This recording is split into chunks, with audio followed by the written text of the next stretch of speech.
Many thanks, Secretary Kerry. In addition to 2020 being a year of change and upheaval and isolation, this has been a year of losses too, for people across our globe, and for the Robert F. Kennedy human rights family.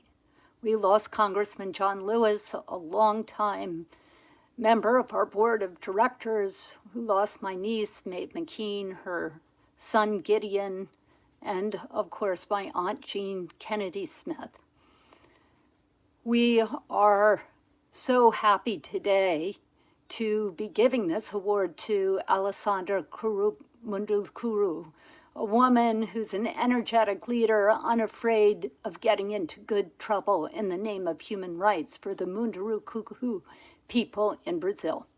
Throughout history, indigenous peoples have repeatedly been oppressed and subjected to the worst human rights abuses.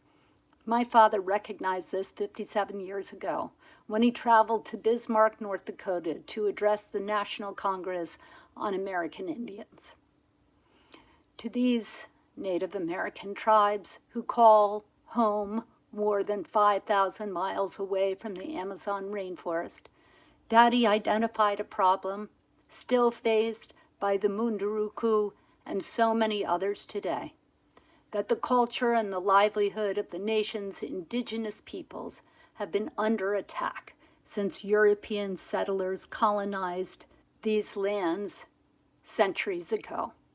Alexis de Tocqueville, the 19th century French traveler who seemed to know so much more about Americans than Americans knew about themselves, was outspoken in his admiration of indigenous peoples, but disapproving of their treatment by European settlers.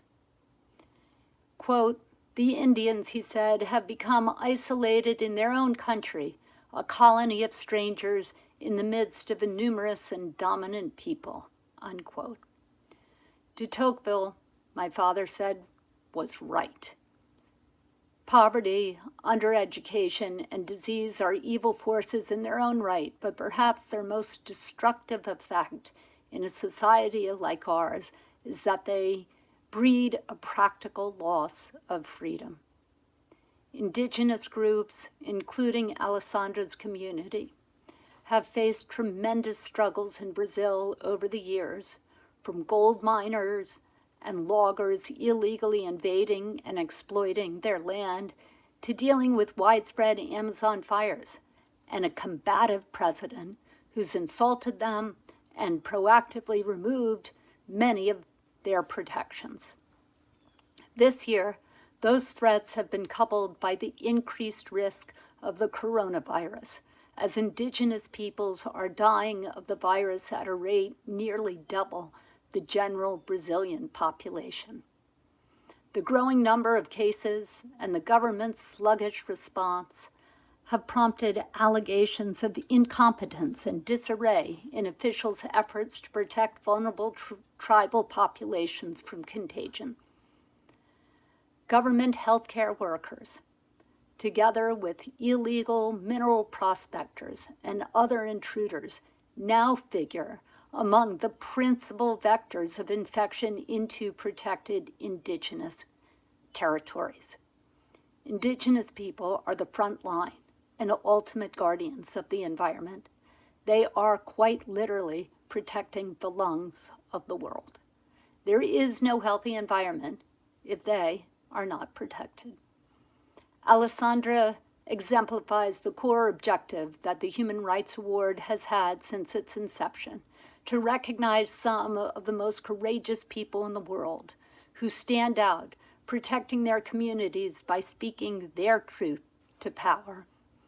As one of the key leaders and organizers of the Munduruku people, she has fought to stop construction projects and illegal mining that are infringing upon Munduruku territory, garnering international attention and support.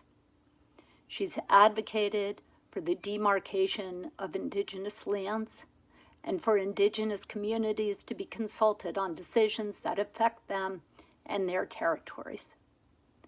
Alessandra has also played an important role in advancing the leadership of women in the Munduruku community and among other indigenous peoples in Brazil through her involvement in the Wakaburun Indigenous Women's Association and the Parini Indigenous Association. Alessandra's work defending indigenous rights across Brazil and, importantly, raising power within her own community to drive change exemplifies the crucial role of civic space in any functioning democracy. Alessandra, know that my dad would be standing alongside you in this fight for fundamental dignity. You keep alive Robert Kennedy's legacy in every vigil, in every lawsuit, in every march, and in every victory. You are creating the more just and peaceful world Robert Kennedy believed was the inheritance of every human being.